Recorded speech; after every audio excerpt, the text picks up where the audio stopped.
કડી વિધાનસભાની ખાલી પડેલી બેઠક માટે ચૂંટણી તંત્રએ તૈયારીઓ શરૂ કરી છે। આ અંગે માહિતી આપવા માટે મહેસાણા કલેક્ટરના કોન્ફરન્સ હોલ ખાતે એક પ્રેસ કોન્ફરન્સનું આયોજન કરવામાં આવ્યું હતું। ત્યારે કડી વિધાનસભા બેઠકના ધારાસભ્ય કરસન સોલંકીનું અવસાન થતાની સાથે જ આ બેઠક ખાલી પડી છે। આ બેઠક ઉપર યોજાનારી પેટા ચૂંટણીની તૈયારીઓના ભાગરૂપે જિલ્લા ચૂંટણી વિભાગે મતદાર યાદીના ખાસ સંક્ષિપ્ત સુધારણા કાર્યક્રમની શરૂઆત કરી છે।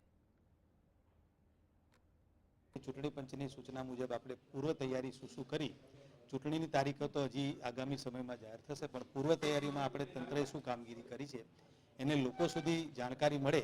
ખાસ કરીને પૂર્વ તૈયારીમાં મતદાર યાદીની જે કામગીરી હોય, નવા જે એલિજિબલ મતદારોને આપણે ઉમેરવાના, કોઈના નામ કમી કરવાના, કોઈના નામ સુધારણા કરવાના, આ બાબતે એક મતદાર યાદીનો ખાસ સંક્ષિપ્ત સુધારણા કાર્યક્રમ આપણે 8/4/24થી 8/4/25થી 24/4/25 સુધી આપણા જિલ્લામાં અને ખાસ કરીને કડી વિધાનસભા માટે લાગુ કરેલો છે।